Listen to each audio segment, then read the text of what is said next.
नमस्कार मंडळी, आज आपण बाळंतिणी स्पेशल रेसिपीमध्ये खजूर तळून घ्यायचे आणि खजूर तळायचा म्हणजे कसा तळायचा तर आपल्याला हे खजूर मी घेतलेत आणि त्याच्या मधल्या बिया काढून घेतलेल्या आहेत आणि खजूर तळायचं म्हणजे काय साधंच काम आहे, पण बाळंतिणीला तो कसा बनवून द्यायचा ते ह्या रेसिपीमध्ये मी दाखवणार आहे। आणि ह्याचे फायदे काय तर ह्याचा एक तर फायदा की बाळंतिणीला दुधासाठी बाळासाठी जे दूध हवं त्यासाठी हा खूप फायदेशीर आहे। दिवसाला 2 ते 3 खजूर ह्यातले खायचे आणि हिमोग्लोबिन ही बाळंतिणीचं वाढतं आणि दूधही येतं आणि बाळंतिणीच्या हेल्थ साठी म्हणजे अंगदुखी वगैरे सगळं थांबतं ह्याने। तर आता हा खजूर तळण्यासाठी ह्यामध्ये आपण काय काय साहित्य घेतलेलं आहे ते पाहूया। तर खजूराच्या मी ह्या बिया काढून घेतलेल्या आहेत आणि त्यामध्ये आपल्याला घालून घ्यायचं आहे बदाम आणि मग ते खसखस मध्ये मिक्स करून घ्यायचं आणि मग तुपावर तळायचं आहे। तर आता आपण ह्यामध्ये ना अशा बघा हा खजूरची बी काढून घेतलेली आहे आणि त्या बियाच्या जागी आपल्याला हे बदाम घालायचे आणि हा खसखस मध्ये असं मिक्स करायचं आणि अशा पद्धतीने आपल्याला हे मिक्स करून घ्यायचे। म्हणजे बघा दिसतं का, आणि असं मिक्स करून बाजूला ठेवायचे, सगळे करून घ्यायचे आणि मग आपल्याला तळून घ्यायचे। आता मी हे सगळे मिक्स करून तुम्हाला दाखवते।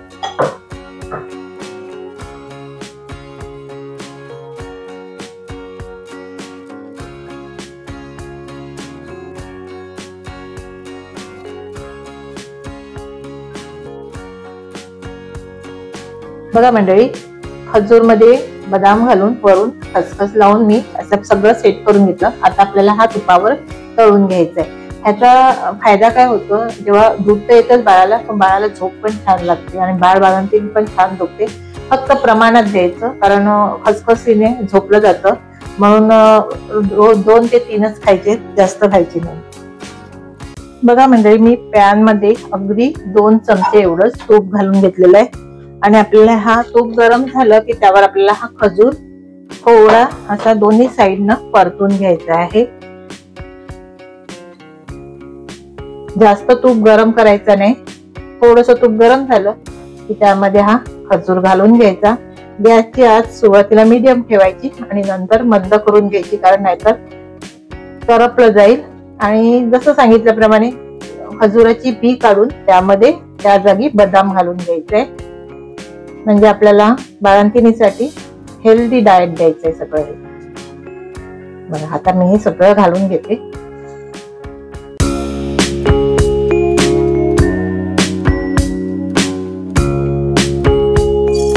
थोडासा सुगंध यायला लागला ना तर आपल्याला असा पॅन थोडासा वर असा करून घ्यायचा, म्हणजे तूप आहे ते सगळीकडे पसरलं जाईल, कारण आपण 1 ते 1.5 चमचा एवढं तूप घातलेलं, अगदी थोडंसं घातलेलं आहे। आणि आता आपल्याला एक बाजू आहे ती पलटून घ्यायची, असे चारी बाजूने व्यवस्थित तळून घ्यायचंय। आणि खसखस सुटी झाली तरी हरकत नाही, ती पुन्हा आपल्याला डब्यामध्ये घालताना आपल्याला ती पुन्हा सगळी त्यामध्ये घालून घ्यायची, फेकून नाही द्यायची। जी खाली ह्याच्या पॅन मध्ये पडलेली असते ना ती आपण ज्या भांड्यामध्ये ठेवणार डब्यामध्ये त्यामध्ये ती घालून ठेवायची आणि ती पण खायची। बघा असं पलटून घ्यायचे आता सगळं मी।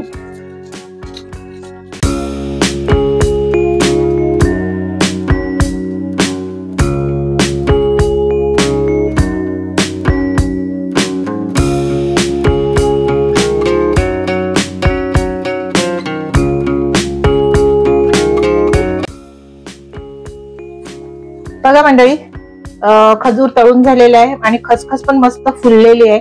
मंद आचेवरच करायचं, नाहीतर मग खसखस पूर्ण काळी होऊन जाते। आणि ह्या स्टेजला आपल्याला बंद करायचं आहे, म्हणजे खजूर पण एकदम लाल नाही झाला पाहिजे, काळा नाही झाला पाहिजे, थोडासा तांबूस झाला की बंद करून टाकायचं, वरचं कवर थोडस क्रंची झालं की। आणि आता हा तव्यावरच गरम ठेवायचा आणि मग थोड्या वेळाने काढून आणि मग एक डब्यामध्ये हवा बंद डब्यामध्ये गार करून भरून ठेवायचं, बाहेरच ठेवायचं आणि रोजचे 2-2, 3-3 असे खजूर बाळंतिणीला खायला द्यायचे। मंडळी, तुम्ही पण असं बाळंतिणीला बनवून देता का असा खजूर? जर देत नसतील तर असा नक्की बनवून द्या, आणि जर बनवत असतील तर मला बनवून देत असतील मला कमेंट्स करून सांगा की आम्हीही असा बनवतो। असा व्हिडिओ पाहिल्याबद्दल धन्यवाद।